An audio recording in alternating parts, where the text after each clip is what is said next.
इम्तियाज आलम।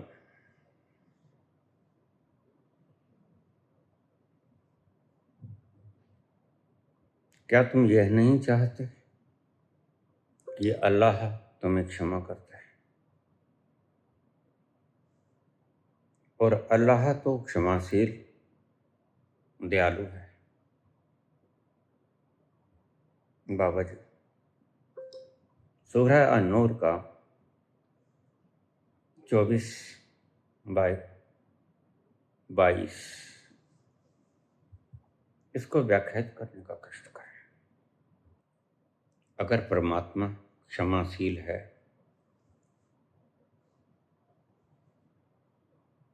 फिर गुनाह करना ही अच्छा होगा, क्योंकि वह क्षमा तो कर ही देगा। और इन शब्दों को पकड़ लिया जाए तो इस धरती पर अपराधी ही होंगे।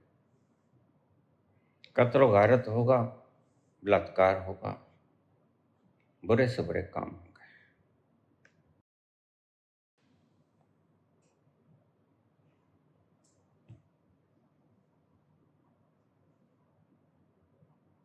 बहुत से वक्तों के सवाल है,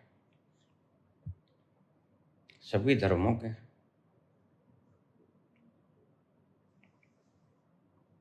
अगर परमात्मा क्षमा कर देता है, फिर वह अन्यायकारी है।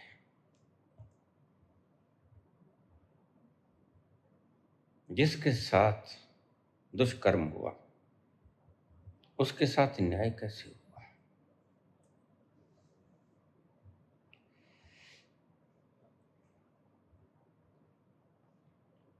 इसलिए बुद्धत्व के रूप में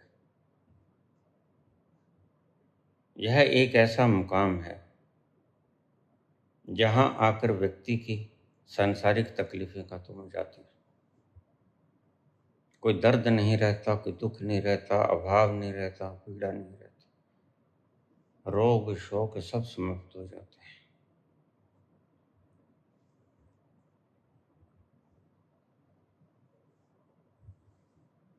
जन साधारण के लिए बुद्ध का मार्ग श्रेष्ठ है,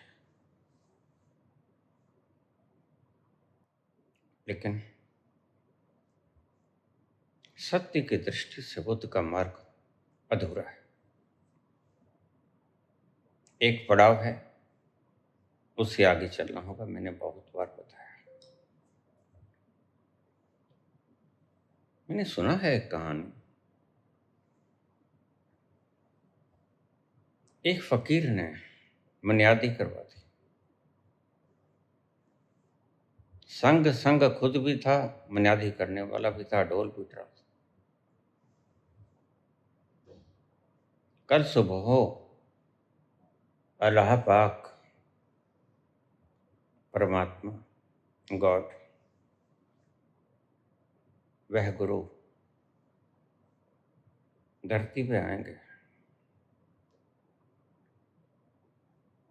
जिसने भी दर्शन करने हो, कोई मन्नत मांगनी हो,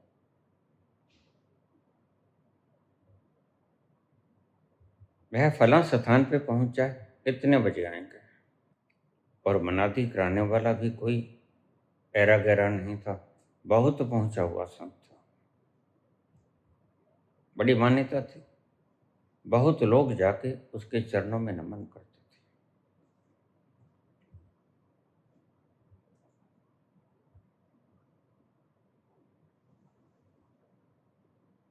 और साथ में यह भी कह दिया,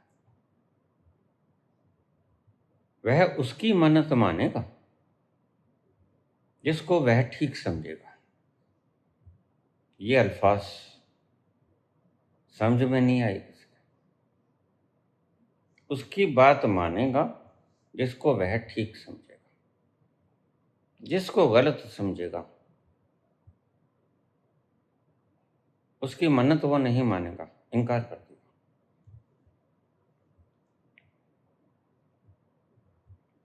अगला दिन आ गया, नियत स्थान पर परमात्मा भी आ गया और उससे पहले लंबी कतारें लगी थी।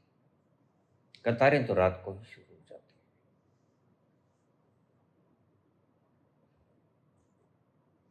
बड़ी लंबी कतार। राजा का देश छोटा पड़ गया। सभी बच्चे, बूढ़े, स्त्रियां, पुरुष, जवान सभी आए। प्रत्येक व्यक्ति के भीतर कोई ना कोई मन्नत तो होती, और जिसके भीतर कोई मन्नत ना रही वह तो परमात्मा हो गया।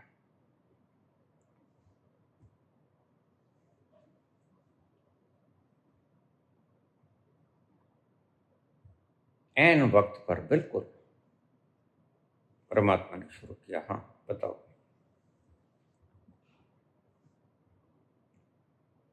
सबसे आगे आगे सिफारिश करके लगा होगा।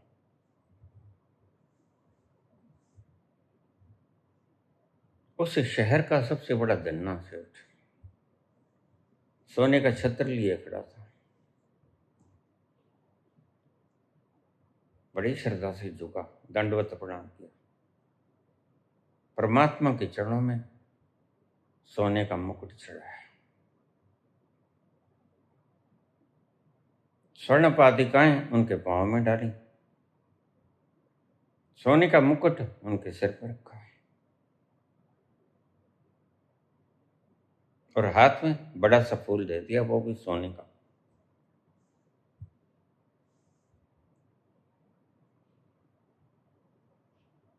इतना कुछ चढ़ा के उससे प्रणाम किया। मन्नत मानी, लेकिन परमात्मा के लब बुद्ध बताए, परमात्मा के लब मौन रहे, हट गया। दूसरा व्यक्ति आया,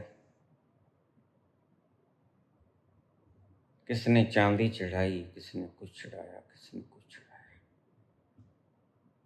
जैसे जिसकी हिम्मत थी सबने चढ़ाया और मन्नत भी मांगी।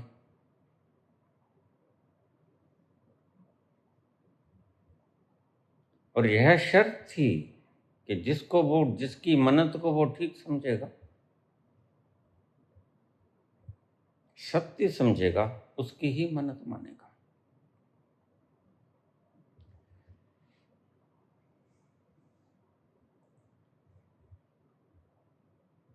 काफी लाइन गुजर गई, दोपहरी से बाद का वक्त आ गया, सांझ ढलने को है।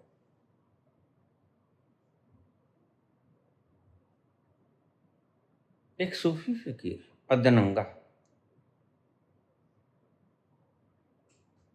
बस एक चोगा पहना हुआ है, पुराना दुराना, बरसों से धोया नहीं ऐसा दिखता है। अस्त व्यस्त से बाल, दाढ़ी बधी हुई।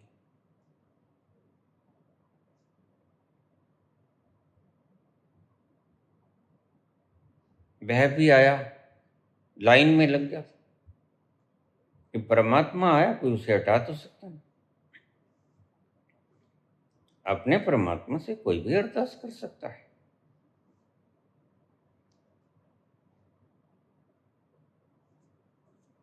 उसके हाथ खाली थे, कुछ साथ ना लेके आए थे, कोई जेब भी ना थी, बस एक चोगा पहन रखा था। चोगे में कोई जेब न थी। बैठ गया,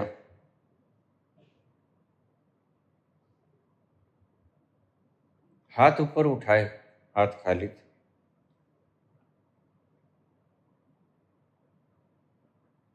परमात्मा की तरफ हाथ उठाए, दोनों हाथ बांध के उठाए।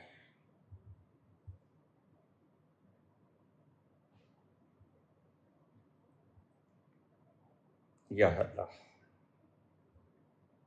मेरे पास तुम्हें देने के लिए कुछ भी तो नहीं, अपराधों के सिवा। या अल्लाह, मुझे क्षमा करता है।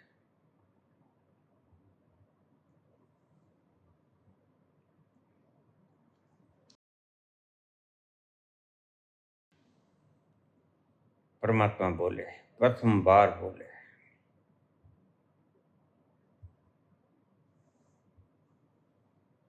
हे फकीर, तुम्हें क्षमा किया। तुम्हारे हृदय की अंतस्वाणी में प्रयाश्चित है गहरा। तुम्हें अपने पापों का खौफ है।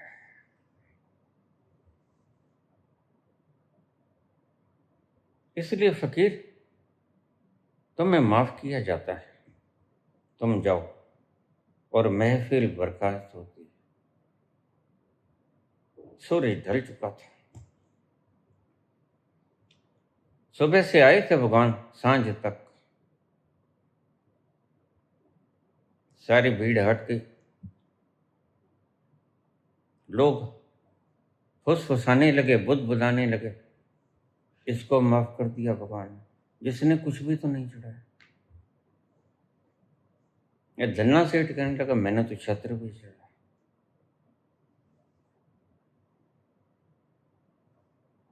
मैंने तो चरण पादुकाएं भी चढ़ाई। बड़ी श्रद्धा से नमन किया। और मैंने मांगा भी तो क्या मांगा? मांगा भी तो सिर्फ उत्तराधिकारी मांगा, बेटा नहीं था उसके। परमात्मा ने कोई जवाब नहीं दिया। और माफ भी किया तो किसे किया? जिसके पास देने को कुछ नहीं था।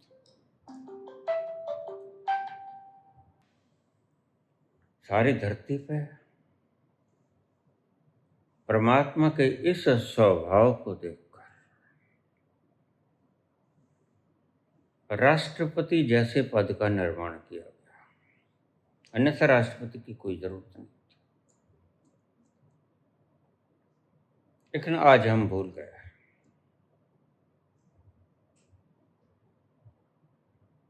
कानून अपने हिसाब से सभी चीजों को बांचेगा, फैक्ट्स देखेगा, ट्रूथ देखेगा, गवाह जुटाएगा, प्रत्यक्ष प्रमाणीकरण होगा, और सबसे बड़ा जज उसे फांसी की सजा सुना देगा। लेकिन वह राष्ट्रपति के आगे गुहार लगा सकता है। तुमने कभी सोचा भी नहीं होगा।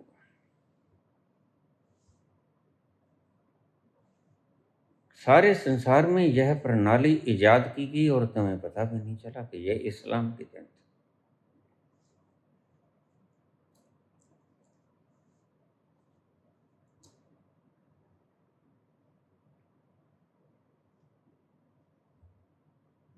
इस्लाम की खोज बुद्ध से आगे जाती है।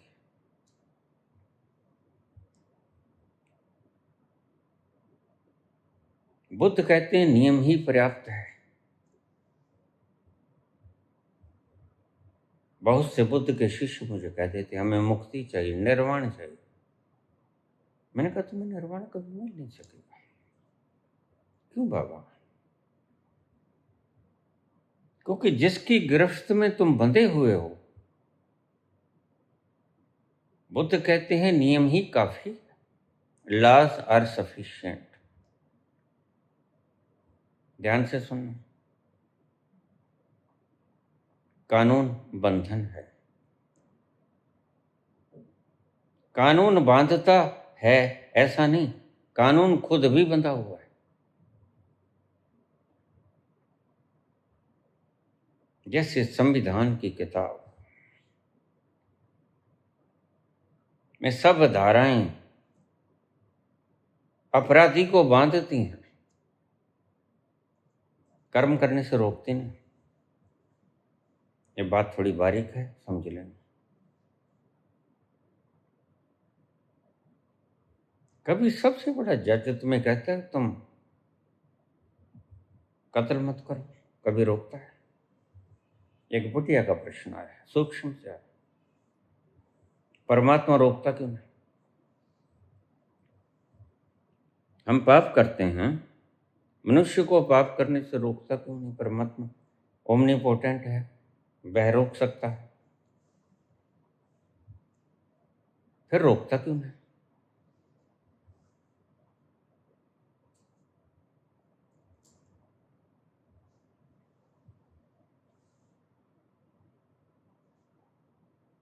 क्या फांसी की सजा सुनाने वाला जज तुम्हें कत्ल करने से कभी रोके? क्या बलात्कार में हत्या करके पकड़ा गया अपराधी, फांसी की सजा प्राप्त अपराधी, उसको अपनी कुर्सी पर बैठा हुआ न्यायाधीश रोकता है? परमात्मा कत्ल करने से रोकता है, बिल्कुल वैसे ही जैसे न्यायाधीश पाप करने से रोकता है।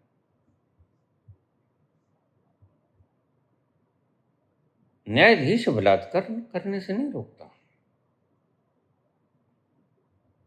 बलात्कार की सजा देता है।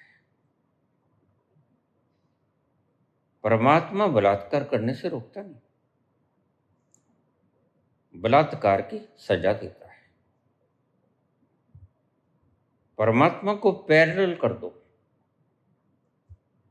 न्यायाधीश से। इस मामले में और इससे आगे न्यायाधीश माफ नहीं कर सकता।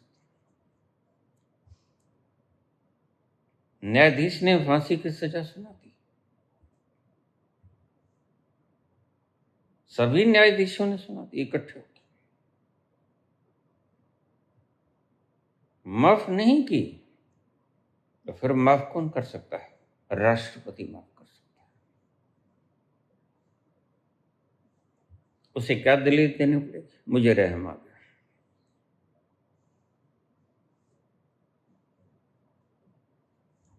क्यों रहम आ गया? रहम आ गया। ऐसा हुआ ज्ञानी जैल सिंह के वक्त, किसी व्यक्ति ने फांसी की सजा रोकने के लिए फरियाद लगाई, फरियाद वापस हो गई। आदमी अड़ब था, उसने कहा राष्ट्रपति महोदय, मैंने रहम की दरख्वास्त दी थी,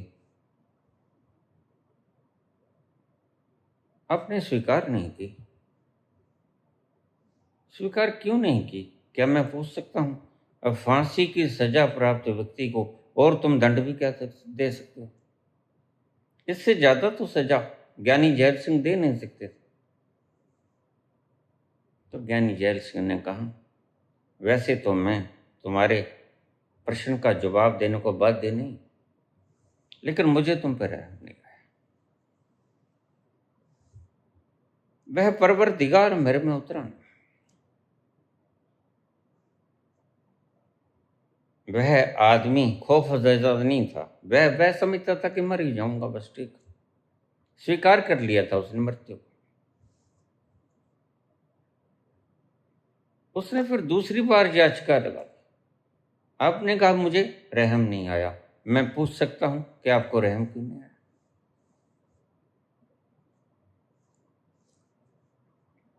जिस किसी को आपने माफ किया उस पर रहम क्यों आ गया, मुझ पे क्यों नहीं आया? तो ज्ञानी जैल सिंह एक बार जरूर हिले होंगे। ज्ञानी जैल सिंह कहने लगे, मुझे रहम नहीं आया क्योंकि मुझे रहम आया नहीं, मैं क्या करूं? मैं रहमो करीम उतरा।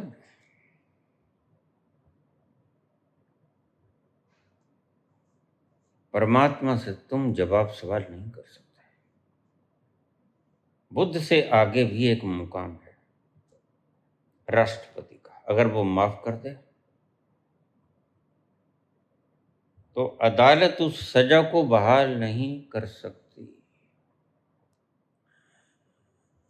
क्या तुम ये नहीं चाहते कि परमात्मा तुम्हें क्षमा कर दे?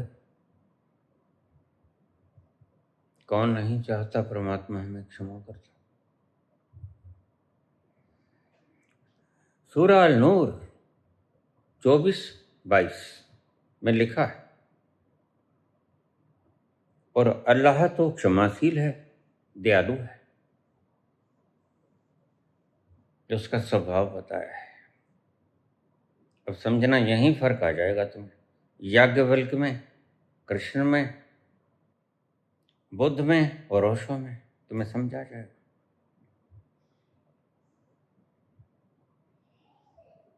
बुद्ध कहते हैं नियमों के हिसाब से तुम चलो, अप दीपो।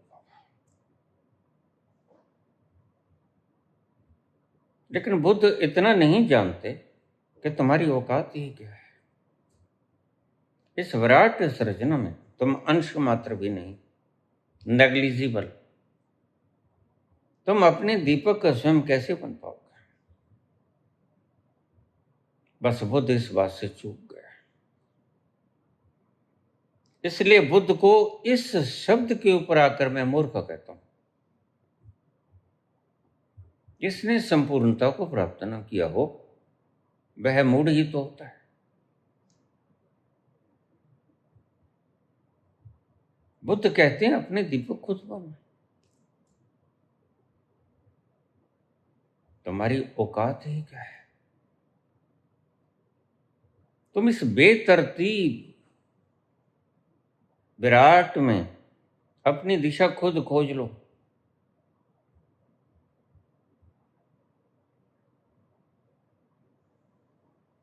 तुम में इतनी समझ है, नए नए आए हो यहाँ, क्या तुम में इतनी समझ है कि अपना मार्ग तुम खुद ही तय कर लो, अपने दीपक तुम स्वयं ही बन जाओ। और बुद्ध ने अपना दीपक स्वयं बने। कितने गुरुओं के पास जाना पड़ा,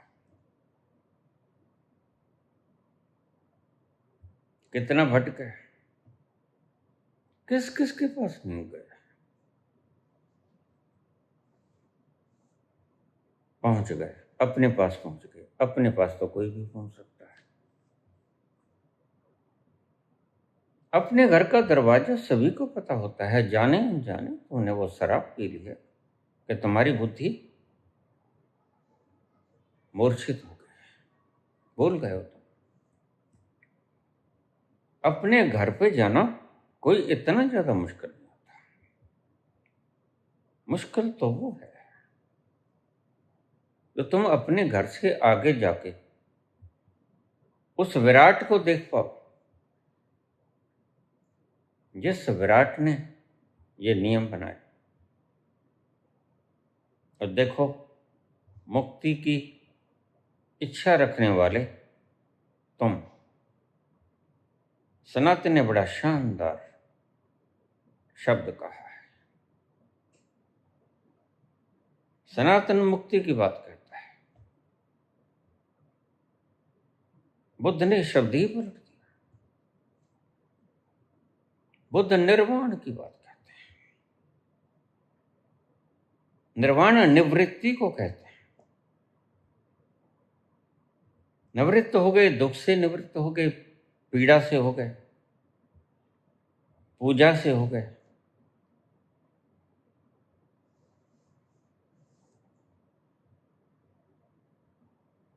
लेकिन मुक्त कहाँ हुए? जरा गौर से देखोगे तो अभी भी तुम नियमों में आबद्ध हो। जो भी प्रकृति की शरण तक रहेगा, क्योंकि प्रकृति नियमों में आबद्ध है स्वयं ही। जो स्वयं ही नियमों में आबद्ध है वो तुम्हें कैसे मुक्त कर देगी? किसी भिखारी के पास कोई चीज मांगने जाओगे, किसी भिखारी से सोने का छत्र मांगोगे, कैसे देगा वो जब उसके पास है ही नहीं? उसको तो पेट भरने के लाले पड़े हैं। तुम उससे सोने का छत्र मांगोगे, क्या दे पाएगा? तो बुद्ध कहते हैं कि तुम बस प्रकृति से मांग लो, प्रकृति नियमों से परे कुछ है ही नहीं। ये है ही नहीं, ये अकेले बुद्ध नहीं कहते, चारवाक भी कहते हैं। कोई एक्शन रिएक्शन का सिद्धांत होता है, डाका मारो। बस ये तो शुक्र है उन्होंने कहा कि कर्ज ले लो और घी पी लो। उन्होंने ये नहीं कहा कि कत्लो गारत करो, बलात्कार करो। लेकिन एक मायने में वो यही करने को उत्साहित हैं। जो बुनियादी एक नियम को ठुकरा देगा वो ये कहेगा कर्म सिद्धांत वगैरह कुछ नहीं होता। अगर कर्म सिद्धांत नहीं होता तो ये जो कत्ल कर रहे हैं, बलात्कार कर रहे हैं, ये चारवाक के ही शिष्य, क्योंकि लेना देना तो यहाँ कुछ होता नहीं। परमात्मा यहाँ होता नहीं। यहाँ हम पकड़े नहीं जाएंगे, छुप जाएंगे, किसी देश विदेश में चले जाएंगे, बैंकों का पीछा लेके भाग जाएंगे, या किसी बड़े राजनेता से दोस्ती गांठ लेंगे, या किसी बड़े पार्टी के अंदर ज्वाइन कर लेंगे। 100 तरीके हैं यहाँ। कौन पकड़ेगा? ये बात तुम नहीं जानते, ये चारवाक से चलती है। चारवाक इज ओरिजिनेटेड पॉइंट, मूल तत्व है चारवाक, रूट यहां से चलती है। जो कह देते हैं होता नहीं, नहीं होता कर्म सिद्धांत, नहीं होता परमात्मा, चारवाक ने कहा, मार्कस ने कहा, मर गया है परमात्मा, नीत्शे ने कहा। ये नहीं होता,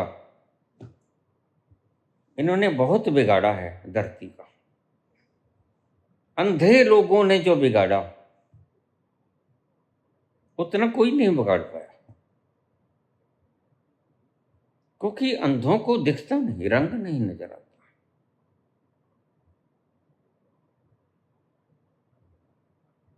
और वो जितना विनाश कर सकते हैं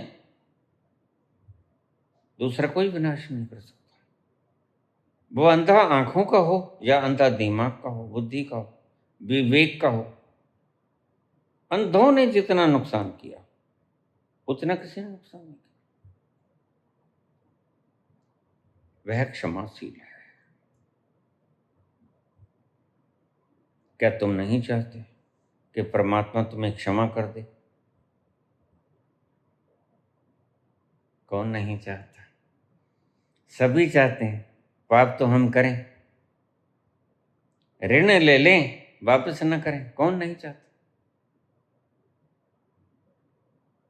लेकिन नियम हमें करने नहीं देता है। कौन नहीं चाहता मैं कत्लो गारत करूं, बलात्कार करूं और पकड़ा ना जाऊं, भाग जाऊं, दंड ना मिले? दंड भोगना कौन चाहता है? सुबह से शाम तक मेरे पास यहाँ कमेंट्स आते हैं, मैसेजेस आते हैं, बाबा इसके लिए दुआ कर दो, बाबा इसके लिए दुआ कर दो। मैं अच्छी तरह से समझता हूँ ये कर्मों ही का तो विधान है। हॉस्पिटलों में त्राही त्राही हो रही है, चीत्कार मचाई, और मजे से बोल रहे हैं चारवाक, ऋणम कृत्वा घृतम पिबेत, यदा जीवेत सुखी जीवेत भस्मभूतस्य देहस्य पुनर्आगमनम कुतः। बड़ा सुंदर तर्क दिया है, लेकिन सत्य के आगे सभी तर्क बेकार हो जाते हैं।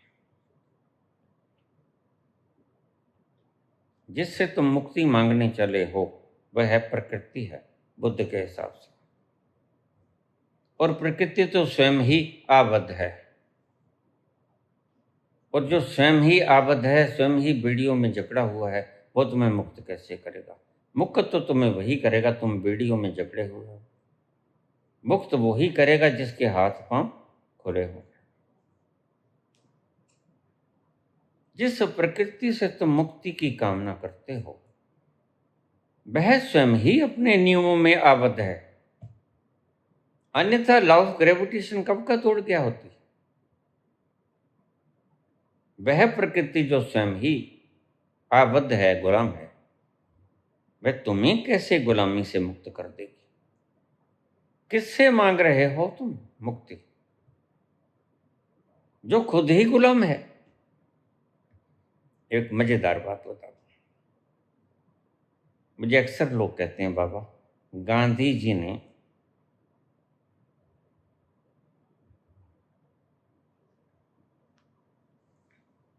भगत सिंह की माफी क्यों नहीं करवाई। मैं क्या पगला गए हो क्या? गांधी जी स्वयं ही गुलाम थे, ये भूल जाते हो तुम। गांधी जी मुक्त थे क्या? गांधी जी प्रभावशाली थे, लेकिन उनका लक्ष्य सारे देश को आजाद कराना था। उन्होंने कोशिश की, लेकिन ध्यान रखना वो मालिक नहीं थे, वो गुलाम थे। जब खुद ही गुलाम हो व्यक्ति, तो दूसरे को आजादी की याचना कर सकता है? याचना उन्होंने की, हुक्म तो नहीं दे सकता। तो चुप हो जाते हैं, समझ जाते हैं। उसका हृदय रोया होगा। मेरे देश का एक नौजवान बच्चा, कोई गुनाह नहीं किया, तुमने इतने बड़े कांड कर दिए, जलियांवाला बाग कर दिया, खून किसका नहीं खोलता? जवान था, उम्र ही ऐसी थी, गिरा दिया होगा बम, कर दी होगी हत्या सांडास की, लेकिन तुमने कौन सा काम हत्याएं की?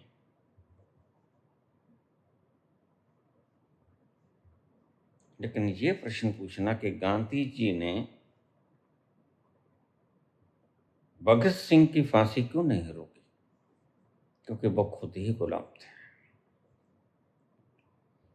गुलाम गुलाम की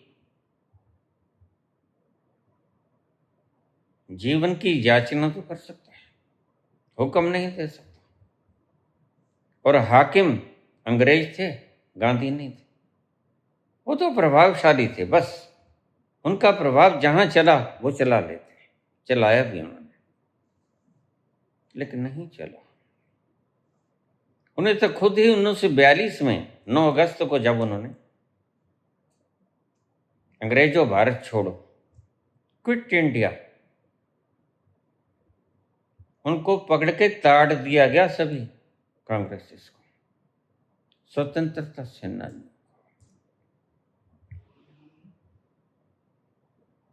कुछ लोग चरणों में जाके बैठ के शेल्टर स्थान ले गए, बस उन्हें यही आता था और कुछ आता भी नहीं। आज भी उनके चिड़िए परिंदे यहां पर हैं, वे उसी के वंशज हैं, वही डीएनए है।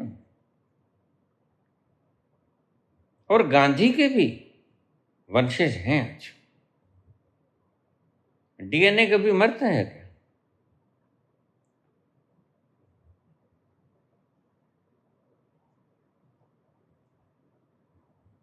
तुम चाहते हो आजादी और जाते हो प्रकृति की शरण में।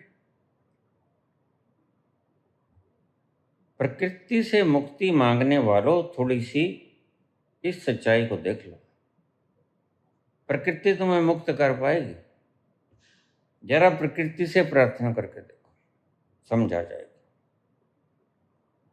प्रकृति से कहो, हे मां प्रकृति, हमें ग्रेविटेशन फोर्स से आजादी दे दे। प्रकृति कहेगी, मैं तो खुद ही गुलाम हूं, तुम्हें क्या आजाद कर दूं? ये ग्रेविटेशन फोर्स मैंने नहीं बनाया है, जिसने बनाया उसको मैं भी तो नहीं जानती, प्रकृति नहीं जानती परमात्मा को, ध्यान रखो।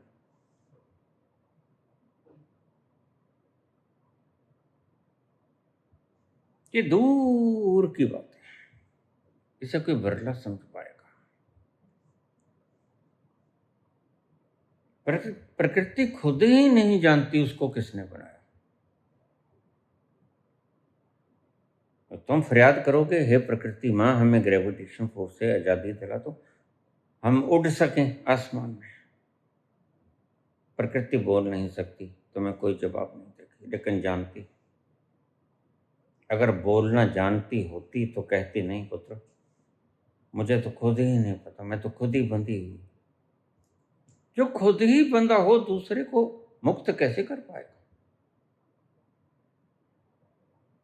और बुद्ध प्रकृति पर रुक जाती है। अच्छा है, सभी को यहां पर रुकना पड़ता है, लेकिन इस आश्रय स्थल को मुकाम मत बना लेना, पक्के घर मत डाल लेना। यहां कोई दुख नहीं है, यहां सुख है। कोई कष्ट नहीं, कोई पीड़ा नहीं, कोई तनाव नहीं, कोई चिंता नहीं, चिंतना नहीं, कुछ नहीं। यहां खुशहाल है सब। लेकिन फिर भी तुम देख लेना, ईश्वर करे तुम इस स्थान पे पहुंच जाओ। हम इंतजार करेंगे, हम इंतजार करेंगे, हम इंतजार करेंगे, कयामत तक खुदा करेगी कयामत हो, और तू आए खुदा करेगी कयामत हो, और तू आए। ईश्वर करे कि कयामत हो, ईश्वर करे कि तुम बुद्ध के उस स्थान पर पहुंच जाओ। बड़ा भारी आनंद है वहां, पहले भी बहुत बार बताया है, लेकिन फिर भी थोड़ी सी विरह की आग तुम्हें जलाएगी। वह विरह की आग परमात्मा की आग, तुम अभी संपूर्ण। मैं कई बार हड्डी की बात बताया करता हूं। असहाय वेदना होती थी, ऐसे ही असहाय वेदना मीरा को भी होती। मीरा उस मुकाम पे पहुंच गई जहां आनंद है, इसलिए तो नाच रही है, चैतन्य नाच रहे हैं। लेकिन विरह भी है। ये विरह किस चीज का है, बता पाओगे मुझे? विरह है प्रकृति के आखिरी मुकाम तक तुम पहुंच गए, और विरह के आखिरी मुकाम पे जाकर सब दुख मिट जाते हैं। कोई कष्ट नहीं रहता, कोई पीड़ा नहीं, कोई आग नहीं, कुछ नहीं रहता। तुम बहुत सुखी हो जाते हो। ध्यान रखना, फिर भी कोई कमी रहती है। तो आपकी तकलीफ को दूर करेंगे कृष्ण, और कृष्ण के शब्द बुद्ध से बिल्कुल अलग होंगे।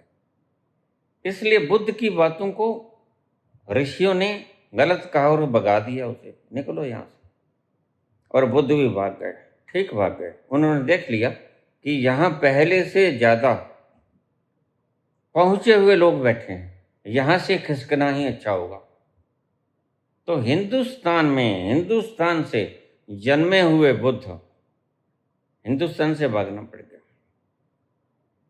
कारण ये नहीं था कि यहाँ के लोगों ने डरा दिया, लोगों ने नहीं डराया।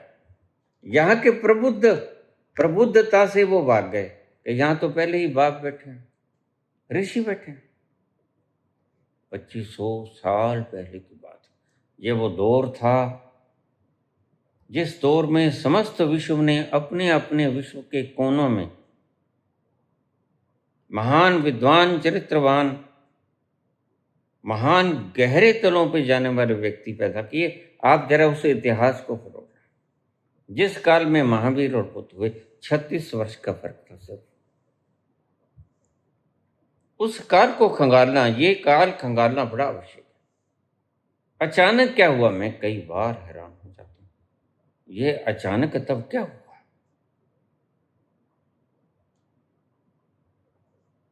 ईसा से 600 साल पहले ये क्या हुआ ऐसा? सारी दुनिया में यकसां एकदम से, क्या ऊपरी तलों पे, क्या गहरे तलों पे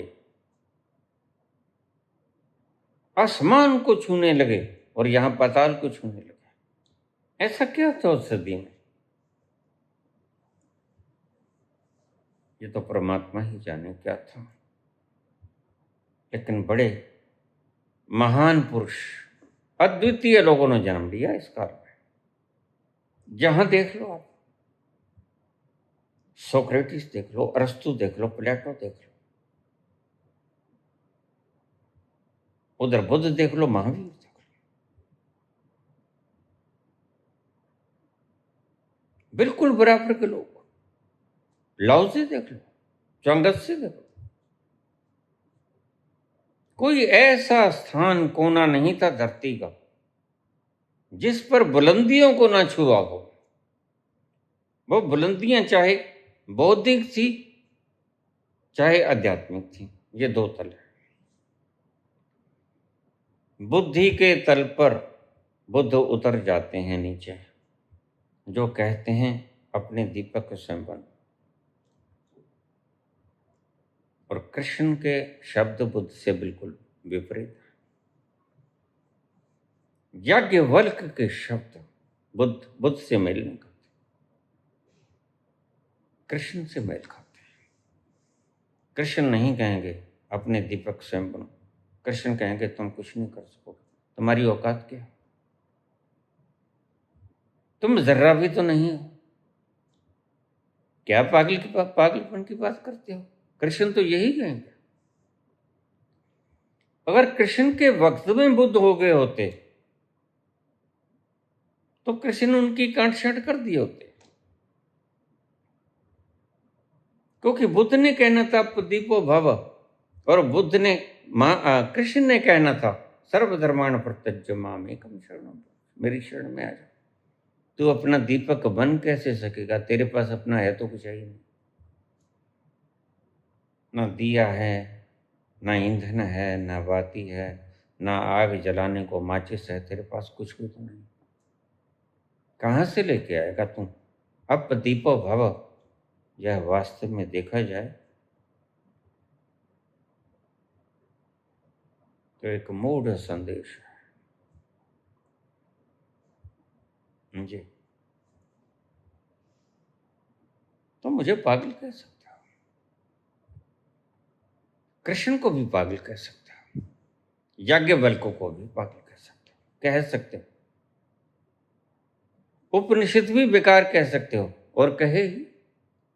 बुद्ध ने तो कह दिया वेद उपनिषद सब बेकार है। अगर ना कहते तो फिर उस अज्ञात तत्व को मानना पड़ता जिसने सृजना की, जिसने सृष्टि बनाई।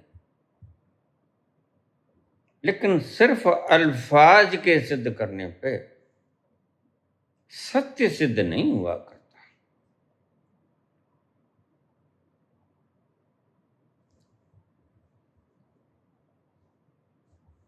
नियमों से ऊपर एक चीज है जो तुम्हारे किए हुए गुनाहों को माफ कर देती है, वो है परमात्मा।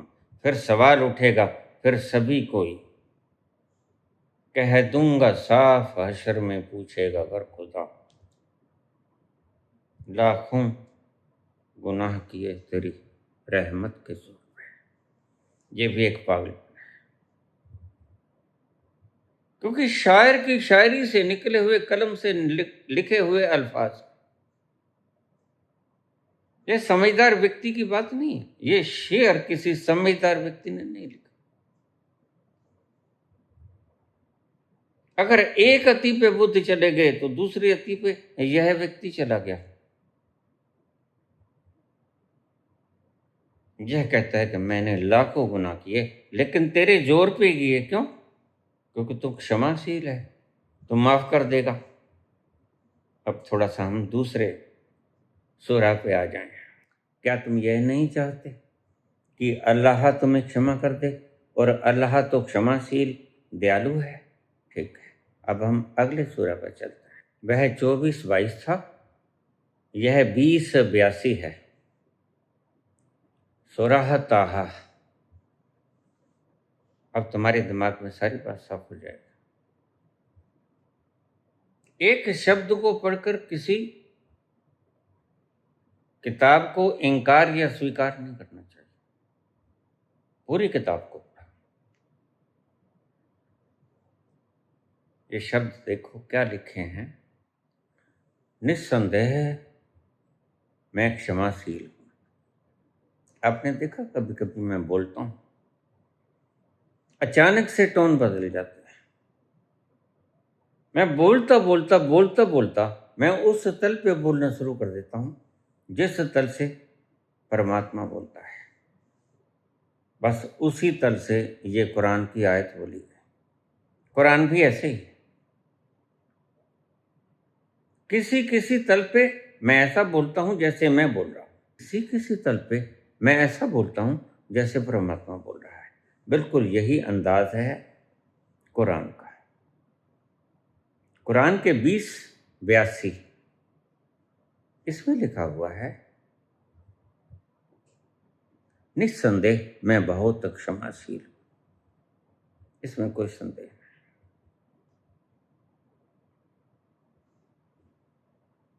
मैं माफ कर सकता हूं, मेरा स्वभाव माफ करना ही है। राष्ट्रपति का स्वभाव माफ करना ही होता है। ध्यान से सोचना, कभी दंड देना तो न्यायिक व्यवस्था का काम, जजेस का काम है दंड देना। राष्ट्रपति ने कभी दंड दिया है? राष्ट्रपति का मतलब ही क्षमाशील होना है। क्षमा करना उसका अधिकार भी है, उसका स्वभाव भी है। निस्संदेह मैं क्षमाशील हूं। उस पर, किस पर? उस पर जो तौबा करे, ईमान लाए और अच्छे कर्म करे। अल्लाह कहते हैं, परमात्मा कहते हैं, निस्संदेह मैं क्षमाशील हूं। लेकिन किस पर? उस पर जो तौबा करे, ईमान लाए और अच्छे कर्म करे। उस पर क्षमा मेरा स्वभाव है। समझा कि उसको क्षमा करता हूं। मुझसे किसी ने प्रश्न पूछा, हाँ पूछो पूछो, आज पूछ लो जो पूछो।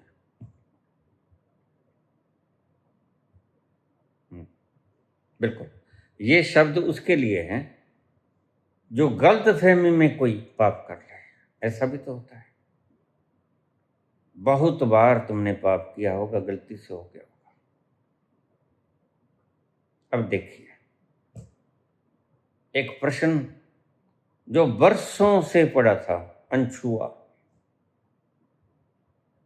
अनछुआ वर्षों से पड़ा था, क्योंकि जब वक्त आता है तो मैं उसका जवाब देता हूं, तभी आपको समझ में आएगा। बिल्कुल वक्त आने पर, ऐन मौका वारदात पे मैं तुम्हें उसका जवाब दूंगा।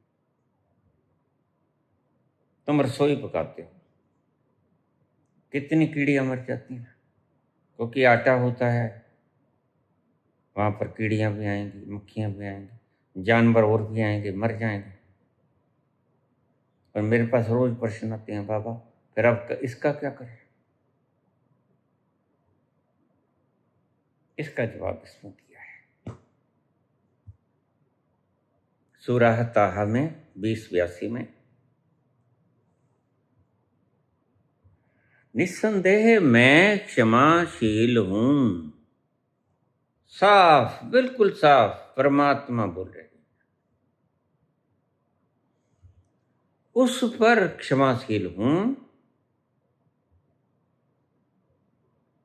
जो तौबा करे, ईमान लाए और अच्छे कर्म करे। तुमने देखा जजमेंट ने किसी को 20 साल की सजा कर दी,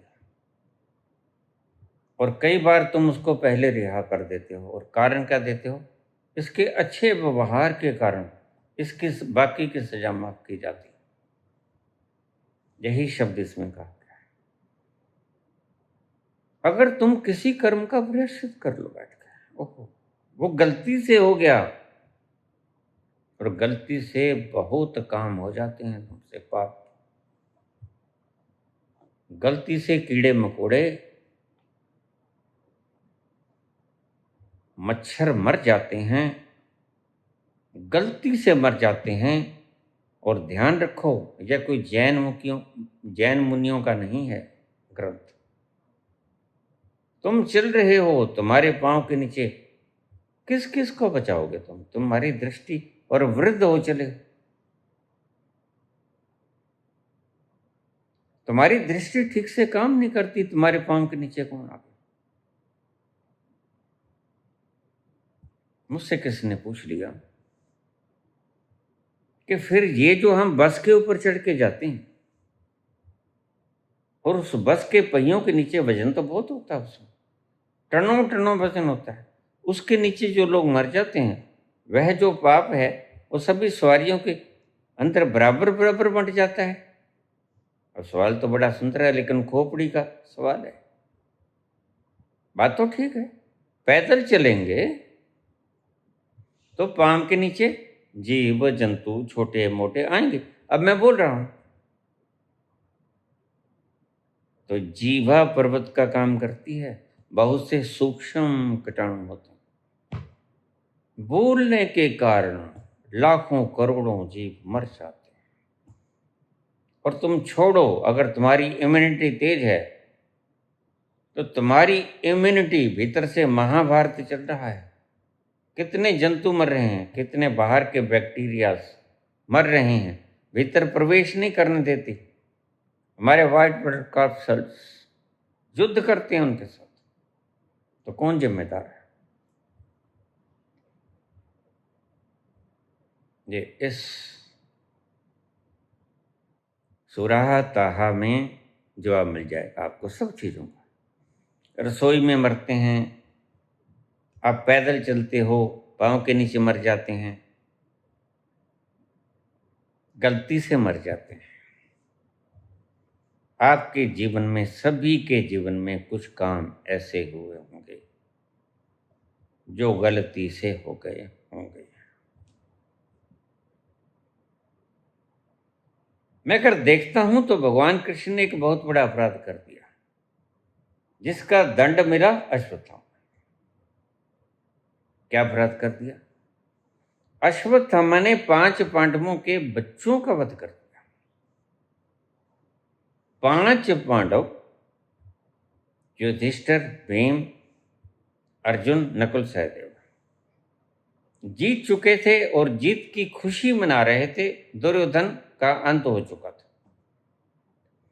100 के 100 कौरव मारे जा चुके थे। जश्न मनाने चले हैं भगवान कृष्ण साथ में।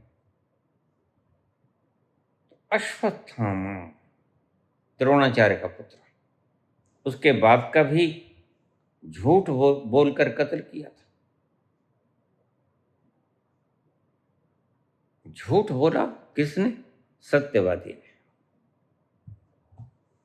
युधिष्ठिर ने। हतो अश्वत्थामा गजो किंवा नरो।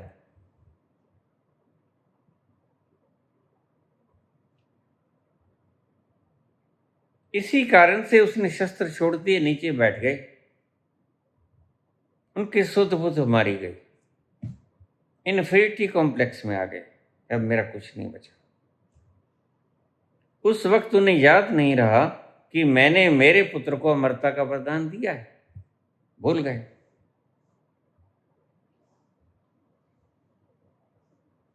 नरो किंबा कुंजरो। ये थोड़ा सा धीमे बोल दिया, लेकिन पाप था ना इस बात में। अगर पाप ना होता तो उतनी ही ऊंची आवाज में बोलते और पास जाके बोलते। दूर से बोल दिया, सब षड्यंत्र था। और जब षड्यंत्र था तो प्री प्लान्ड था, तो प्री प्लान्ड था तो पाप हो गया। अगर गौर से देखा जाए तो जितने पाप करवाए कृष्ण ने करवाए। कृष्ण कर्ण का मनोबल गिरा देते हैं। क्या कहते हैं कि तुम कुंती पुत्र हो, मनोबल आधा रह गया।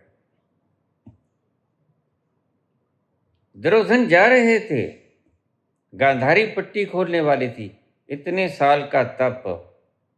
मैंने आपसे कहा, अगर कोई व्यक्ति 12 वर्ष तक एक स्थान पर बैठ जाए, बाहर न जाए, 12 वर्ष तक शुद्ध पौष्टिक भोजन हल्का सा लेता रहा जान बचाने के लिए, वह जो कह देगा, जो सोच लेगा, वह हो जाएगा।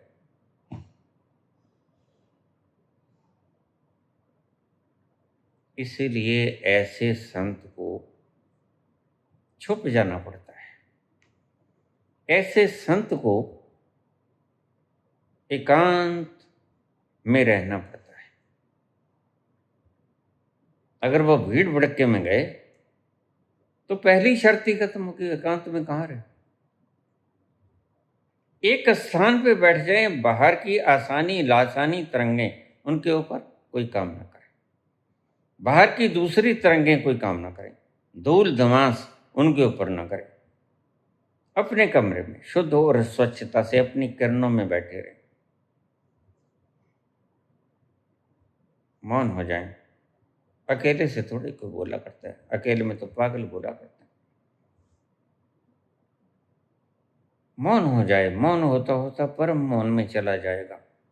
जैसे तुम रात को सोते सोते परम सुप्त अवस्था में चले जाते, ऐसे मौन होते होते तुम परम मौन में खो जाओगे। सीधा सा रास्ता है। ऐसा व्यक्ति अगर 12 वर्ष तक एक जगह बैठा भी है और सब कुछ खाता पीता है ठीक से, अन्न वगैरह सब कुछ खाता पीता है, वह जो कह देगा, जो सोच लेगा, ठीक हो जाएगा। क्यों? क्योंकि वह उस जंक्चर पॉइंट पे पहुंच जाएगा। मैं कारण साथ साथ बताता रहता हूं। और अगर वह बिल्कुल पौष्टिक आहार लेगा, दूध वगैरह हल्का होता है। कल एक बच्चा मेरे से प्रश्न पूछ रहा था, जिद कर रहा था, 18-19 साल का था। इतने साल के बच्चे, बुद्धि तो होती नहीं, विवेक नहीं होता। मेरे को तो बताओ, मैं तो पूछूंगा दूध पीना चाहिए कि नहीं। ओशो कहते दूध पीना अपराध है। मैंने कहा तो उन्होंने दूध कभी नहीं पिया। ओशो ने कभी दूध नहीं पिया। तुम पहले उसी व्यक्ति से पूछ लिया करो ना, जो कहते हैं हम PLR करते हैं, उससे पूछो तुम कौन थे, तुम जानते हो अपने आप। सबसे पहला सवाल उनसे होना चाहिए। ओशो कहते हैं दूध पीना, जैसे अपनी स्त्रियों का दूध तुम पशुओं को पिला दो।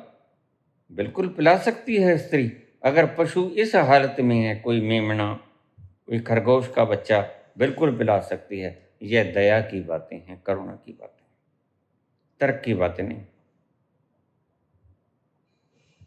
तो जिद पड़ गए, मैं तो पूछ कर रहूंगा। मैंने कहा बेटे मैं तेरे को ब्लॉक कर दूंगा, मैं तो पूछ कर रहूंगा, मैंने उसे ब्लॉक कर दिया। मैं तुम्हें सदा कहता हूं, प्रश्न सदा वो पूछना जिससे तुम्हारी जिंदगी खुशहाल हो जाए। और दूध पीऊं कि ना पीऊं, मांस खाऊं कि ना खाऊं, इनका कोई मतलब आध्यात्मिकता से नहीं। और अगर ओशो इतनी बात में नहीं जानते कि दूध पीना, क्या खाना, क्या नहीं खाना, क्या करना, क्या नहीं करना, इससे आध्यात्मिकता का कोई संबंध होता, मानते हैं ये ओशो, तो ओशो मूर्ख हैं, मूढ़ हैं। जिस व्यक्ति को इतना ही नहीं पता कि खाने पीने का संबंध शरीर से है और हम शरीर हैं नहीं, वह खाने पीने की जिद क्यों करेगा?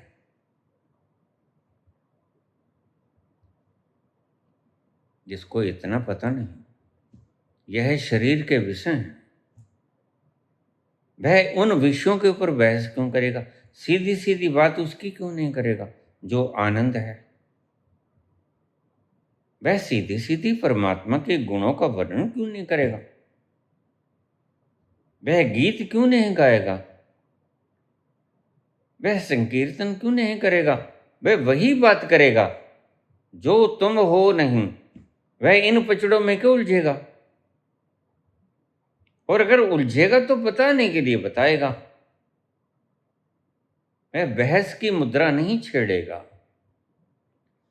लेकिन बच्चा रुका नहीं। वो पहले वो दीक्षा लेने के लिए कह रहा था, मैंने कहा नहीं दीक्षा दूंगा, तुम पहले पढ़ाई करो, अपने पांव पे स्टैंड हो जाओ,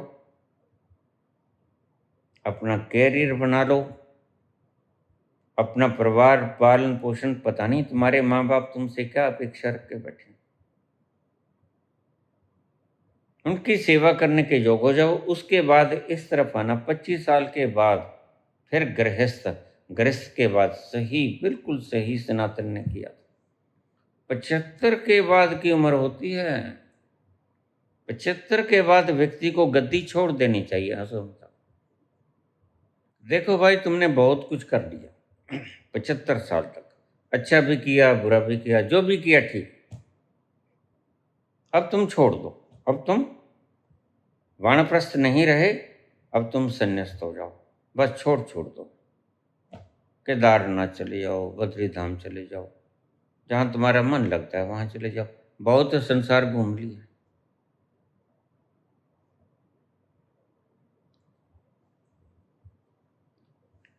तो ये सूरह ताहा, निस्संदेह मैं बड़ा क्षमाशील हूँ। परमात्मा की सीधी सीधी वाणी, मैं शब्द का प्रयोग जहां भी हुआ वो कृष्ण ने किया या हजरत सल्लल्लाहु अलैहि वसल्लम ने किया। सीधी उसके द्वारा, परमात्मा के द्वारा बोली गई आवाज है इस इंस्ट्रूमेंट के द्वारा। बस ये सिर्फ इंस्ट्रूमेंट है, और इंस्ट्रूमेंट भी बड़ा पवित्र होना चाहिए। ऐसे ही तो गंदे नालों से तो बोला भी नहीं करता, बड़ा शुद्ध बुद्ध आचरण चाहिए। इन बातों का जवाब मैं बाद में दूंगा। कहते फिर 6 साल की लड़की से शादी क्यों की, मैं दूंगा जवाब। और फिर सुनने के लिए तैयार हो जाना, तैयार होके आना, फिर सुनना मुझे। तो इसमें बोला है सूरह ताहा में, निस्संदेह मैं बहुत क्षमाशील हूं।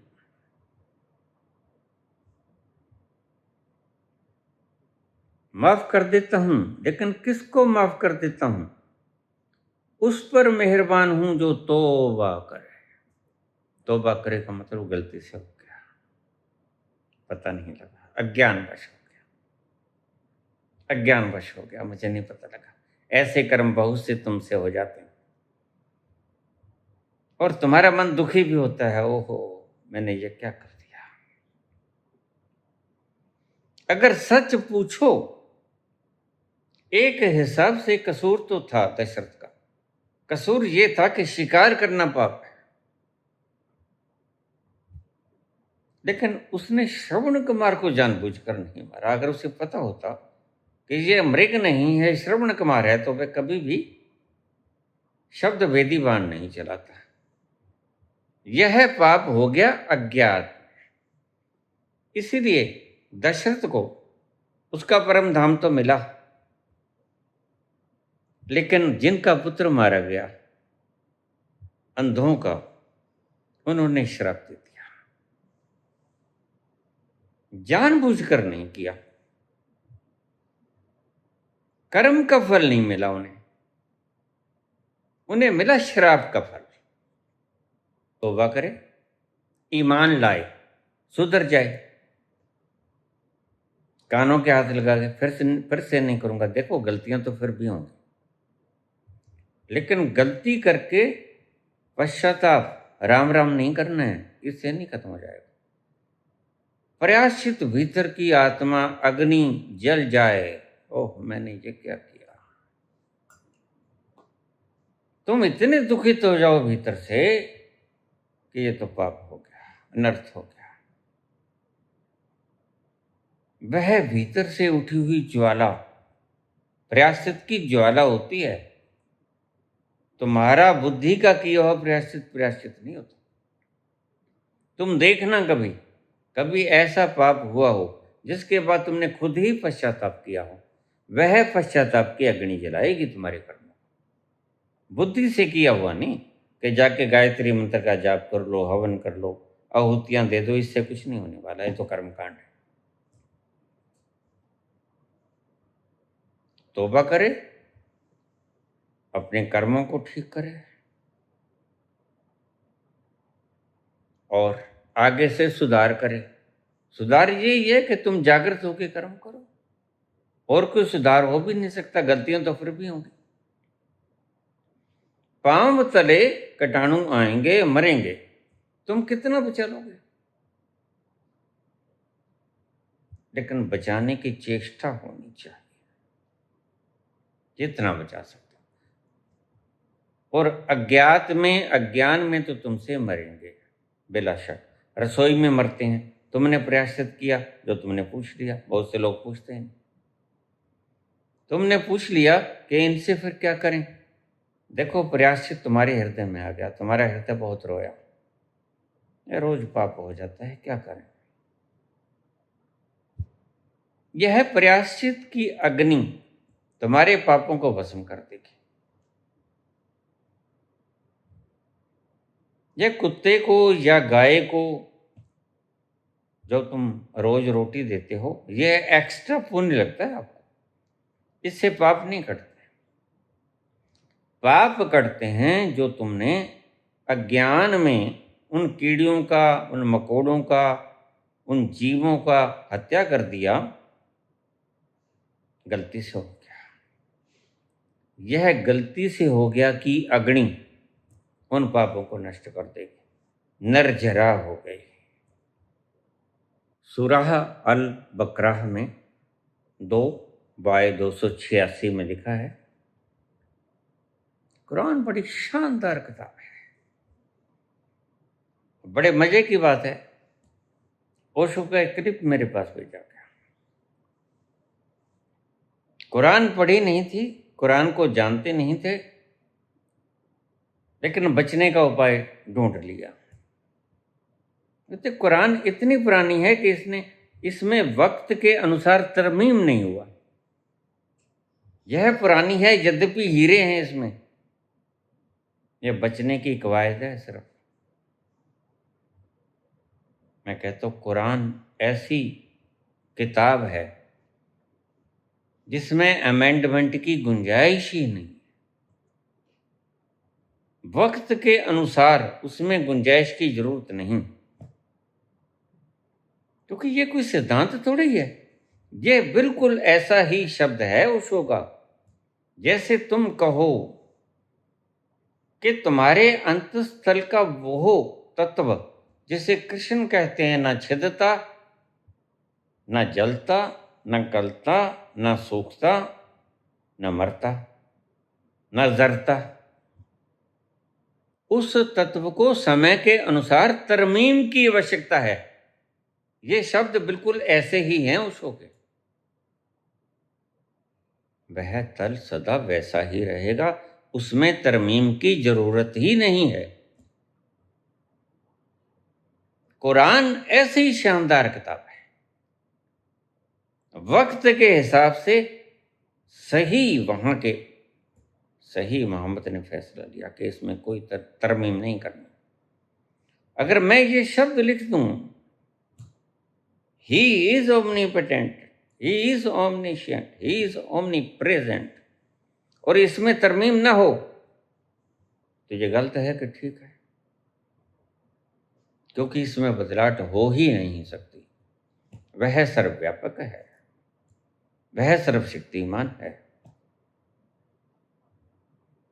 वह सर्वज्ञ है। इसमें तरमीम क्या खाक करोगे? ओशो का ये वक्तव्य मुझे पढ़ाया गया। मैंने कहा, मैंने तुम्हें पहले ही कहा था, यह उल्लू है इस मसले में, जो मन में आता है बोल देता है। इसको ये नहीं पता कि जो अल्टीमेट चीजें हैं उनमें बदलाव की जरूरत नहीं होती। कैसे बदलोगे आप? ईशावास्यमिदं सर्वम यत् किंचित् जगत्याम जगत, इसको कैसे बदलोगे बताओ? कोई तरमीम कर पाओगे इसमें? क्योंकि these are ultimate words of Upanishad. इसमें तरमीम की जरूरत कब पड़ेगी, क्यों पड़ेगी? बिल्कुल वैसी ही किताब है।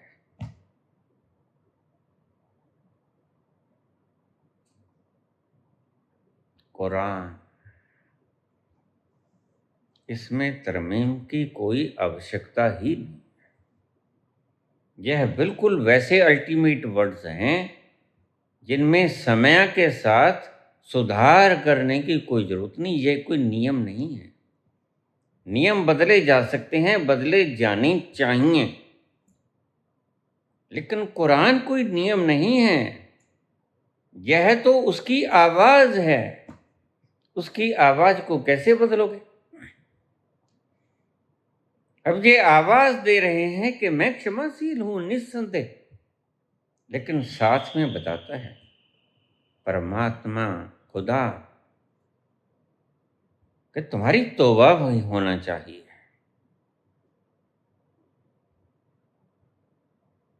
तुम तौबा करो।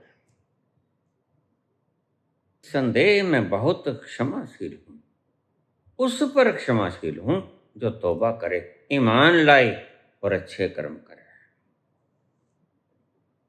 इसमें कैसे बदलाव करोगे बताओ जरा, बताओ ओशो जी, ओशो के भक्तों तुम बताओ। ये अनघड़ हीरा है तो अनघड़ हीरा है, इसको काट छांट करोगे तो बेकार हो जाएगी सारी कुरान। कुरान का एक शब्द भी तरमीम नहीं किया जा सकता। यह कोई नियम नहीं है कि कल कोई और था, आज कोई ट्रांसपोर्ट का कोई कानून है, कल को कोई और हो जाएगा। यह कुछ नहीं चलेगा। Quran is the ultimate book. It cannot be changed, it should not be changed. जो इसको चेंज करने की हिमाकत करेगा वो गलती करेगा।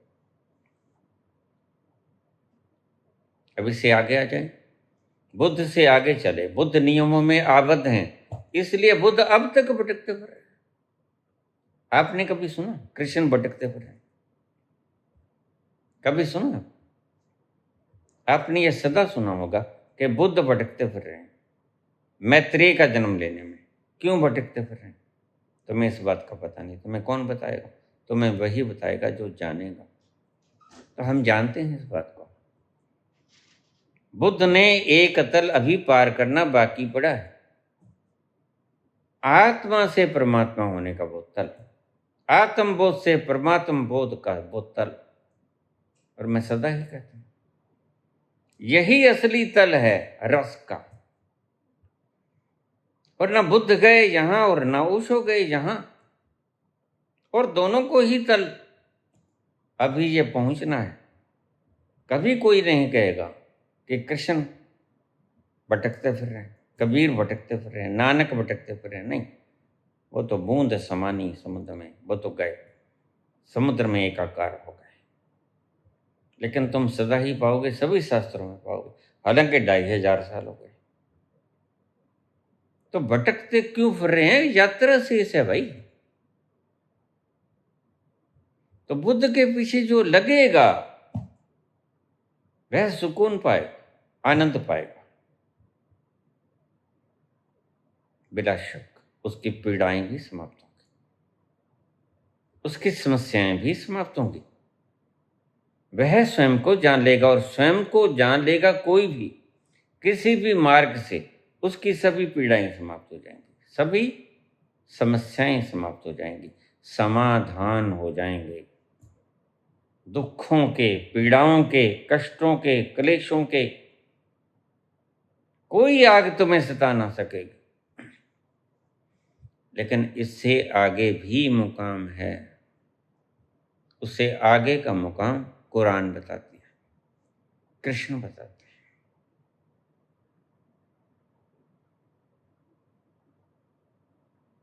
वह जो फकीर आकर हाथ उसने किया, अल्लाह मैं आपको क्या दे सकता हूं? यह सही व्यक्ति है, ये सच्चा है, इसको पता है कि मेरा यहां कुछ नहीं है, इसको ये भी पता है सूफी फिकीर को, मैं ही नहीं हूं यहां, मेरे ऊपर भी जो मटेरियल लगा तेरा ही तो है। तो बैग चढ़ाएगा क्या, छतर क्या चढ़ाएगा? ये तुमने चोरी किया होगा, लोगों की जेबों से डाका मारा होगा, तो उसका छत्र बना दिया भगवान के चरणों में। वह कोई रिश्वतखोर थोड़ी, वह कोई रिश्वतखोर थोड़ी, कोई पटवारी थोड़ी।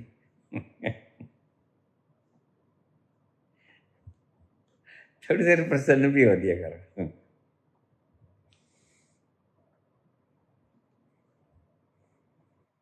हे हमारे रब, हमें क्षमा कर, हमारे पापों को ढांप ले और हम पर दया कर। मांगने का अनोखा ढंग, हमारे पापों को ढांप ले। व्यथित दुखित हृदय से की हुई पुकार स्वीकार हो जाती है उसके दरगाह में। इससे आगे का मुकाम है, बुद्ध से आगे का मुकाम, और बुद्ध से आगे का मुकाम बड़ा प्रिय है। इसलिए मैं तुमसे सदा कहता हूं, जिसने वो प्यारा सा मुकाम छुआ ना, जिसने उन गदम गदम गदेलों पे पांव रखे ना, उस यात्रा को क्या जाने। बुद्ध ने एक कदम भी आगे नहीं गए, बुद्ध भाग खड़े थे। महावीर समझदार थे। महावीर ने कहा, जब मैं देखता हूं आगे रास्ता है, मैं क्यों उठूं? बराबर बराबर के थे। 29 साल के बुद्ध थे, 29 साल के महावीर थे जब घर छोड़ दिया। लेकिन पहुंचे बुद्ध पहले, करीब 12.5 वर्ष में महावीर पहुंचे और करीब 6 वर्ष में दुगना वक्त लग गया। कोई चाल धीमी थी नहीं, 6 वर्ष में दोनों वहीं आ गए थे। लेकिन बुद्ध को पता था आगे मुकाम है, क्योंकि जो वहां तक पहुंच के आगे के मुकाम देख लेगा, साफ पर्दा नजर आता है, पीछे की हिलजुल साफ पता चलता है। लेकिन महावीर कहते हैं अब आ ही गए हैं। हमारे इससे पहले जमात होने का यही फायदा होता है, गुरुओं का यही फायदा होता है। 23 तीर्थंकर पहले हो चुके हैं,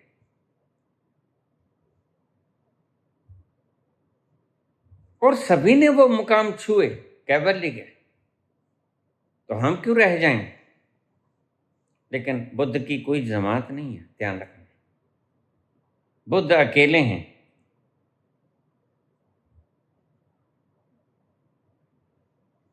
अकेले ही चले, और आपको भी शिक्षा दे गए, अप दीपो भवा। सुख मिलेगा, शांति मिलेगा, सुकून मिलेगा, जीवन का ढंग यहां तक भी सीख जाओ तो बड़े मजे से जिंदगी कट जाएगी। लेकिन राहतें और भी हैं, वसल की राहत के सिवा और भी गम हैं जमाने में मोहब्बत के सिवा। इससे आगे का मुकाम व्याख्यायित नहीं किया जा सकता। इसलिए यहां मैं चुप हो जाऊंगा, विराम लूंगा, क्योंकि उसके आगे का मुकाम बस तुम्हें क्या बताऊं, अवर्णनीय, परम आनंद, परम परम परम आनंद। कुछ नहीं बोला जा सकता। लेकिन आपसे कहूं, यहां आकर तुम शांत तो हो जाओगे, पीड़ाओं से मुक्त तो हो जाओ, यहां तक तो आ जाओ। मैं प्रार्थना करता हूं उस महाबली से। नियम अपने आप नहीं बना करते, समझे? नियम अपने आप नहीं बना करते। तुम प्रश्न तो पूछ लेते हो, बिल्कुल ठीक है। नियमों को बनाने वाला कोई है, बिल्कुल आप प्रश्न पूछ लोगे, फिर उसको बनाने वाला कौन है? उसको बनाने वाला कोई नहीं, वो सैभम है। आप प्रकृति पे सैभम ले आते हो। तुम कहोगे फिर हम प्रकृति को ही सैभम मान लेते हैं, तो मान लो। लेकिन प्रकृति को सैभम मानने वालों, बुद्ध के मुकाम तक पहुंच जाओगे, लेकिन मुकाम तो अभी और भी है। तो जिन्होंने परमात्मा को सैभम माना, स्वयं के प्रकाश से प्रकाशित, वो समझदार लोग थे। क्योंकि परमात्मा तक पहुंचने के बाद, अनंत विस्तार तक पहुंचने के बाद और फिर कहाँ जाओगे? बुद्ध के पास पहुंचने के बाद तो विस्तार होना बाकी पड़ा है। साफ पता चलता है कि विस्तार है, और निकल पड़ते हैं महावीर, बिल्कुल बराबर के हैं, महज 36 साल का फर्क है। महावीर बड़े हैं, बुद्ध छोटे हैं। तो बुद्ध तक पहुंचने के बाद सब मिल जाता है, वो जो तुम्हें जरूरत है, बस तुम वहां जाके शांत हो जाओ। लेकिन अभी रस पीना बाकी है, और जिसने वो रस नहीं पिया वो नीरस ही रह गया।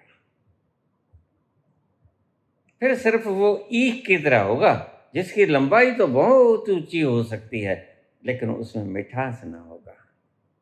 उससे आगे शुरू होता है, उससे आगे शुरू होता है परमात्मा का मुकाम। और तुम कहोगे उसकी बातें बोलो, ताकियां गल्ला कथियां ना जाए, जे को कहे पाछे पछताए। अगर कोई कहने की चेष्टा करेगा तो पछताना पड़ेगा, क्योंकि उसकी बातें बोली नहीं जा सकती। वो इतना आनंद से भरा हुआ है, बस आप अंदाजा ही लगा सकते हो।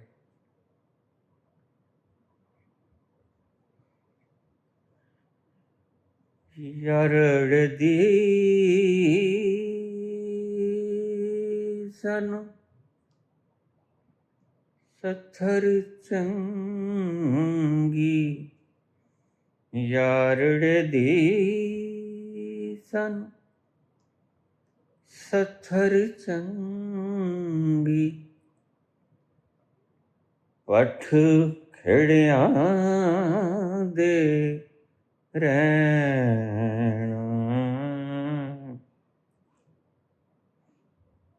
मित्र प्यारे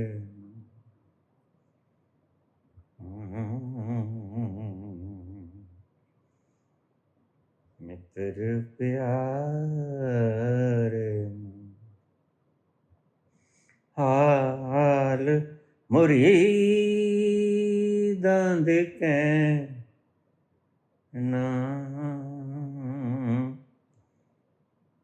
मित्र प्यारे मित्र प्यारे मित्र प्यारे मित्र प्यारे नो,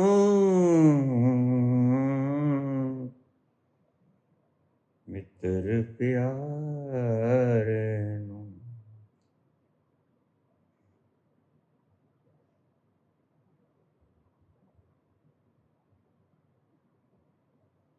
तुद बिन रोग रजाइयां दे ओढ़ण, तुद बिन रोग रजाइयां दे ओढ़ण, नाग निवासां दे रहना, मित्र प्यारे नो।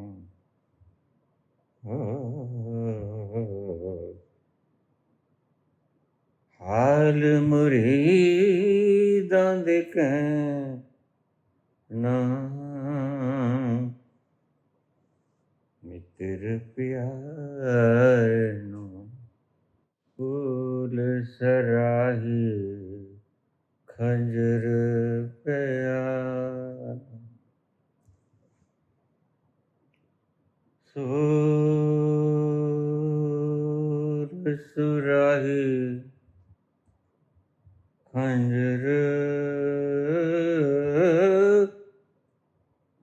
प्याला,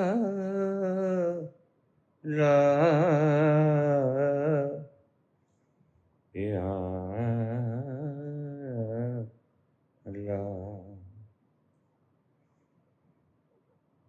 सोल सुराही खंजर प्याला, सोल सुराही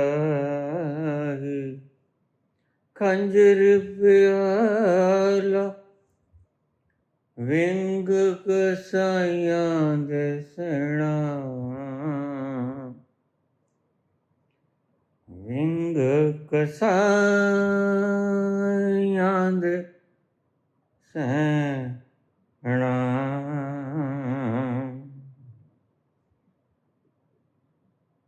मित्र प्यारे नू, मित्र प्यारे नू, मित्र प्यारे नू, मित्र प्यारे नू,